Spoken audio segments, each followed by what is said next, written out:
మీకు శ్రీనివాస్ గారు నమస్కారం. నమస్తే అండి. సో ఏంటి ఓవైపు పార్టీ వర్కింగ్ ప్రెసిడెంట్ కేటీఆర్ ఏ అంశాలు మాట్లాడుతున్నారో మనం చూసాం, మాజీ మంత్రి హరీష్ రావు ఏం మాట్లాడుతున్నారో చూసాం, స్వయంగా ఆ పార్టీలో కీలక నేత మునుగోడు ఎమ్మెల్యే రాజగోపాల్ రెడ్డి చేస్తున్న వ్యాఖ్యలు అవినీతికి సంబంధించి. సో ఏంటి ఎలా చూడొచ్చు? ఇప్పుడు వీళ్ళది ఏంటి అని అంటే అధికార దాహం అండి. ఇది అధికార దాహం. కాకపోతే రాజగోపాల్ రెడ్డి గారు చాలా చక్కగా వాస్తవాన్ని ఎండగడతా ఉన్నారు. కాంగ్రెస్ పార్టీలో ఏదైతే అవినీతి జరుగుతా ఉందో, ఏదైతే కుంభకోణాలు జరుగుతా ఉందో, ఏదైతే కోట్ల రూపాయలు ఏంటంటే దోచుకునే వ్యవహారం ఏదైతే జరుగుతా ఉందో అది ఖచ్చితంగా రాజగోపాల్ రెడ్డి గారు నిర్మోహమాటంగా బహిరంగంగా వచ్చి ఆయన ప్రకటించారు. అయితే కాంగ్రెస్ వాళ్ళు ఏమంటారు, దీన్ని ఇది అంతర్గత ప్రజాస్వామ్యం అంటారు. సరే, అంతర్గత ప్రజాస్వామ్యం అయినా కానీ విషయాన్ని అయితే మనం తీసుకోవాలి కదా. అందులో ఏమి కుంభకోణాలు జరిగినాయి అంటున్నాడు, కోట్ల రూపాయల భూదందా జరిగింది అంటున్నాడు, చాలా విషయాలు చాలా రకంగా చెప్పిండు. సరే, మీరు అన్నట్టే మీరు అంతర్గత ప్రజాస్వామ్యం అంటే ఆ విషయాలన్నీ తీసుకొని మీరు దీన్ని మరి హైకమాండ్ దగ్గరికి తీసుకెళ్తారా, ఎక్కడ తీసుకెళ్తారో అది మీ ఇష్టం. అయితే ఇక్కడ రాజగోపాల్ రెడ్డి గారికి ఒక విషయం నేను ఏంటి అని అంటే నేను తెలియజేయడం ఏంటంటే ఇవాళ రాజగోపాల్ రెడ్డి గారు ఒక్కడిగా బయలుదేరారు. ఇవాళ ప్రభుత్వం చేస్తున్న అవినీతి పైన, అక్రమాల పైన, భూదందా పైన, అవినీతి పైన గలమెత్తిండు. ఇవాళ ఆ గలాన్ని దీర్ఘకాలికంగా కొనసాగిస్తాడా అన్నది ప్రశ్నార్థకం ఒకటి.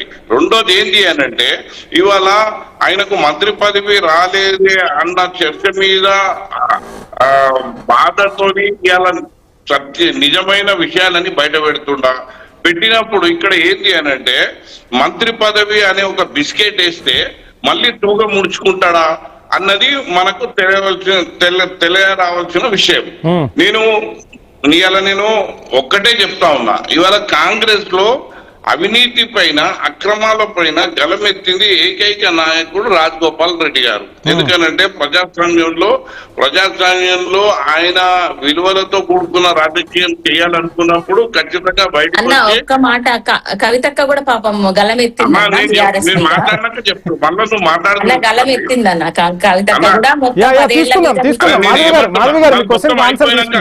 మాధవి గారు మీకు వస్తుంది. అది మొత్తం అయిపోయినాక నేను ఒకటే స్ట్రోక్ లో మాట్లాడతా. మళ్ళా నాకు ఇప్పుడు నేను ఒకటే చెప్తున్నా. యాంకర్ గారు మీ పేరు? నా పేరు వంశీ అండి. వంశీ గారు, ఇవాళ మనం దఫాల వారీగా ఆయన ఎండగడతా ఉన్నాడు ప్రభుత్వాన్ని, వాస్తవాలు బయటికి తెస్తా ఉన్నాడు. ఇవాళ కాంగ్రెస్ పార్టీ అధికారంలోకి వచ్చిన తర్వాత ఏ విధంగా అక్రమాలు జరుగుతా ఉన్నాయో దశల వారీగా ప్రజలకు చైతన్యపరిచే కార్యక్రమం చేస్తా ఉన్నాడు. అయితే ఇవాళ రాజగోపాల్ రెడ్డి గారు కేవలం ఒక మంత్రి పదవి అనే ఒక బిస్కెట్ వేస్తే మళ్ళా తోక మూడ్చుకొని మళ్ళీ ఇంటికి వెళ్ళిపోతాడా అన్నది ఆయన వ్యక్తిగతం. అది ప్రజలు రేపు ఆ విషయాలన్నీ చూస్తారు.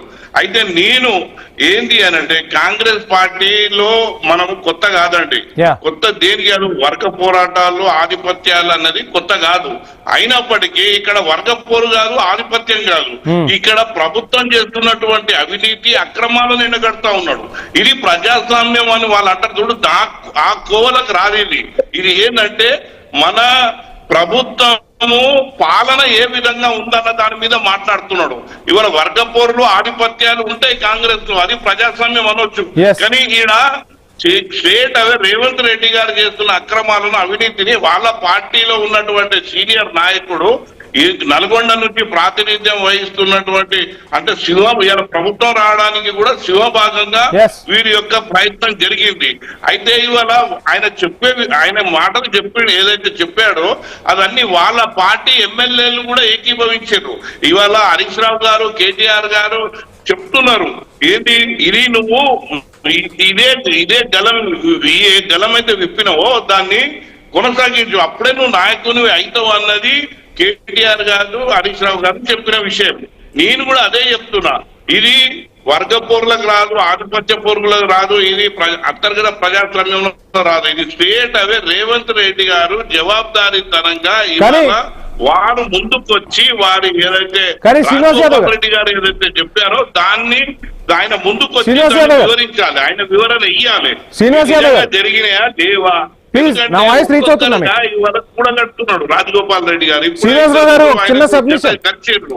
శ్రీనివాస్ గారు, తర్వాత కూడా శ్రీనివాస్ గారు, ఇవాళ please ఒక చిన్న ఏమైంది submission. అంటే ఇది Please, ఇది నాకు ఒక చాలా చిన్న మందికి submission. ఇలాంటి శ్రీనివాస్ గారు, please అవినీతి cooperate. జరుగుతున్నదని కాంగ్రెస్ పార్టీలనే ఎమ్మెల్యేలకు చాలా మందికి అసంతృప్తి ఉంది. ఇవాళ మీరు చూస్తా ఉన్నారు, నిన్నటికి నిన్న 10 మంది ఏదైతే పోయినారో వాళ్ళందరూ Yes, అక్కడ yes, ఉన్న శ్రీనివాస్ గారు, పాలనను శ్రీనివాస్ గారు, మీకు సమయం అరే ఇస్తా. మేము కేసీఆర్ శ్రీనివాస్ గారు, మీకు సమయం పాలన ఇస్తాను లేకుంటే మాట్లాడటానికి. కేసీఆర్ ప్రజాపక్ష పాలన ఉండే, ఇదేమో వ్యక్తి పాలన అయిపోయింది, స్వార్థ పాలన శ్రీనివాస్ గారు, అయిపోయింది, please తన ఇల్లు cooperate. పెట్టుకునే పాలన అయిపోయింది. కాబట్టి సార్, మీకు ఇవాళ సమయం 10 ఇస్తాను. మంది కూడా మళ్ళా వెనుతిరిగి మళ్ళీ